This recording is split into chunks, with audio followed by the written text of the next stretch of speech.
Aston Villa have a big problem, and his name is Jhon Duran. As Morgan Rogers put the ball in the box, finding the striker in acres of space, that was the moment Unai Emery realised something needs to change. That goal versus Wolves is the first of 4 more goals we're going to look at today to answer the questions: how good is Jhon Duran? Is he better than Ollie Watkins, or is this just a purple patch? Because if it isn't, then who does Emery pick? So the next goal we're going to look at is his winner versus West Ham, revealing the first of 4 weapons that Durán has to break Premier League defences. In this screenshot, we can see that the striker has stepped in front of that defensive line. And if we look at the tactics board, we can understand why this is so smart. From the striker stepping out into an offside position, it almost adds an element of comfort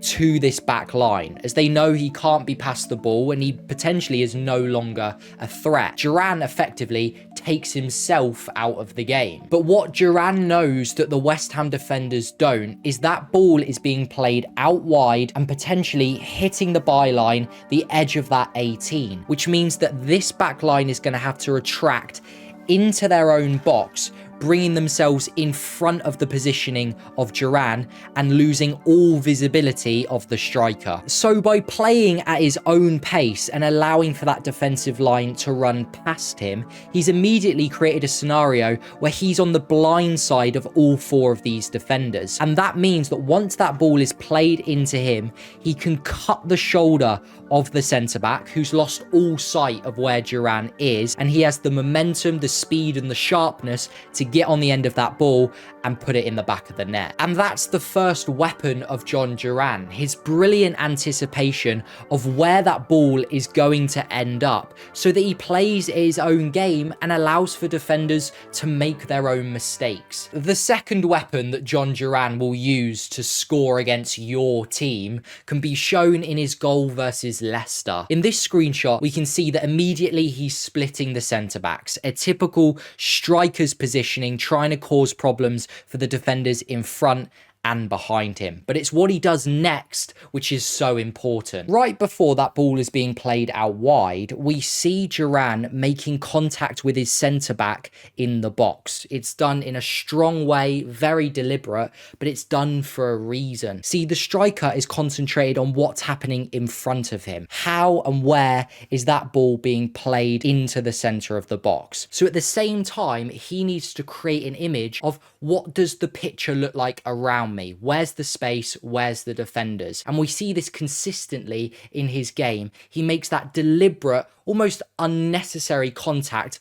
with a defender, create that separation inside the box, and now he knows if I can't touch the defender, I'm in the space, and he gets a free header in the box and gets that goal versus Leicester. It's these 2 weapons that show up again in his goal versus Bayern. I'm not making it up. We can see the anticipation of the game as Pau Torres picks up the ball and Durán finds himself in all sorts of space. He knows this and he's anticipating that ball going over the top, so he immediately points where he wants it. And in this screenshot, as the ball arrives closer to him, we see the striker put his arm out and try and create that contact with the defender, trying to create that image in his head of, right, where's the space, where are my defenders, how much time do I have? And because he can't feel Upamecano as the ball comes across him, he knows he has that time to pull off the finish he wants. But it's the third brilliant weapon that Jhon Duran has in his armoury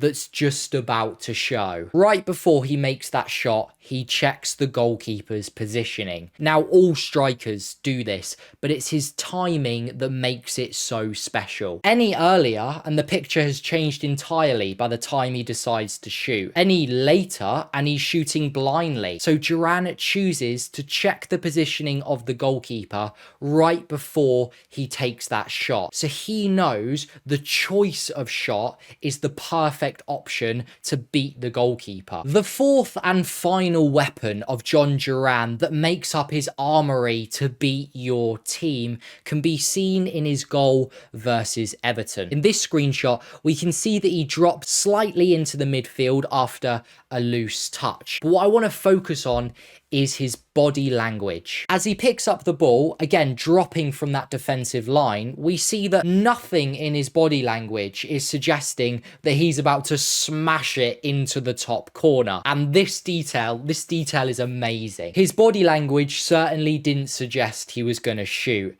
And neither did his eye line. Right before he smashes that ball past Jordan Pickford from about 40 miles out, he isn't even looking at the goal. It almost goes against the previous weapon that we were just talking about his brilliant awareness of what's around him. Maybe he did the check before he got the ball. Maybe he already knew somehow the positioning of the goalkeeper.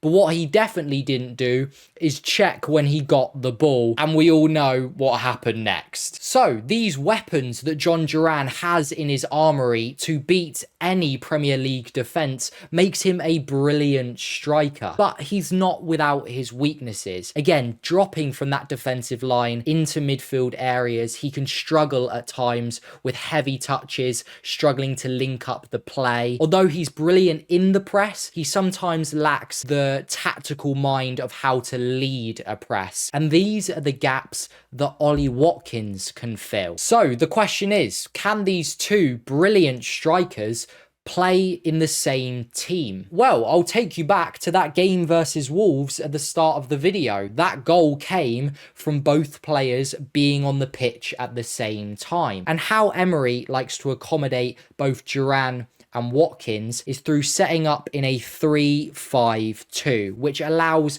for some of those same hallmarks that we see consistently in Emery teams. Those three players in the middle, which are so crucial to gaining any sort of control in the Premier League in the centre of the park. Those flying wide players that can both attack and defend, that again, consistent throughout Emery's teams. But I'll take your attention to the two strikers, both individually occupying a centre-back in this back line, with Ollie Watkins usually the ball side of the two players, with Durán ever so slightly disconnected, which takes away a bit from his game. Watkins and Durán are two technical strikers that want to constantly be involved in the play, threatening the space in behind, but more importantly, being a presence in the box. Jhon Duran's aerial ability is next to none. So can these two players play in the same team, occupying the same spaces? These are the questions